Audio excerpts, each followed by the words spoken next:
মনে করছেন অমুক দলের সম্ভাবনা আছে ক্ষমতা আসা, তাদের সাথে এখনই লাইন লাগাচ্ছেন। ক্ষমতা আসার আগেই যদি ওইদিকে হেলে যায়, তাহলে এই প্রশাসন তো হাসিনার আমলে যাই ছিল একই কাজ হবে, একই কাজ হবে। এখন অনেকে প্রমাণে খুব ব্যস্ত, আমরা বিএনপির লোক, আমরা জামাতের লোক, আমরা বঞ্চিত ছিলাম। পুলিশ প্রধান একবার বলছে, জানেন, বলছে যে ভাই বঞ্চিত, প্রমোশন দিলাম, পরে শুনি যে যৌন কেলেঙ্কারির দায়ে বরখাস্ত ছিল, সেও আইসা বঞ্চিত বলে প্রমোশন নিয়ে গেছে। ঘুষ এবং দুর্নীতির দায়ে চাকরিচ্যুত হয়েছে, সেও আইসা বলে বঞ্চিত। তো এই যে হঠাৎ করে আবার সবাই বিপ্লবী হয়ে যাওয়া, বিপ্লবের সবাই দোকানদার হয়ে যাওয়াটাও কিন্তু আবার অশুভ লক্ষণ। সেক্ষেত্রে আমরা প্রশাসনের একটা পেশাদারিত্ব চাই।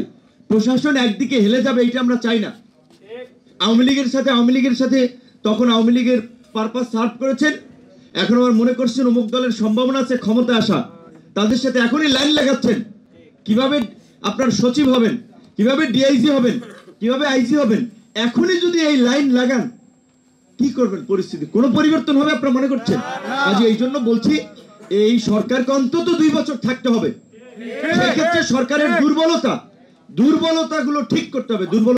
এই যে ভারত সবসময় রেডি আছে ক্যামেরা সহ, যে একটা ঘটনা ঘটলে ওইটাকে কিভাবে বড় করে দেখাবে, তিলকে তাল করে দেখাবে।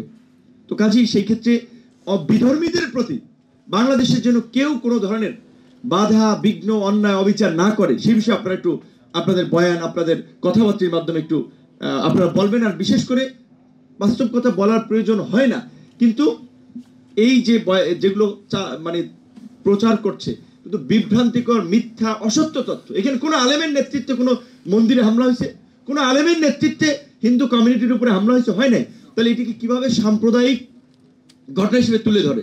এইটা একটা বিদেশি প্রেসক্রিপশন, এর সাথে এনজিওর ইনভলভমেন্ট আছে, বিভিন্ন জনের আপনার গোষ্ঠীগত স্বার্থ আছে, যে এখানে সাম্প্রদায়িক সংঘাত ঘটছে। ব্যক্তিগত ঘটনা, জায়গা জমি মন্দির প্রতিষ্ঠান নিয়ে দ্বন্দ্ব, সেগুলোকে দেখায় যে সাম্প্রদায়িক ঘটনা হিসেবে। তো এইখানে আমি বলবো আমাদের সমাজকর্মী, এনজিও কর্মী, গণমাধ্যম ভাইদেরকেও কোন ঘটনাটাকে আসলে সাম্প্রদায়িক বলবেন, কোনটাকে ব্যক্তিগত দ্বন্দ্ব বলবেন, পারিবারিক দ্বন্দ্ব বলবেন, এইটাও আমাদের একটু বিবেচনা করা দরকার।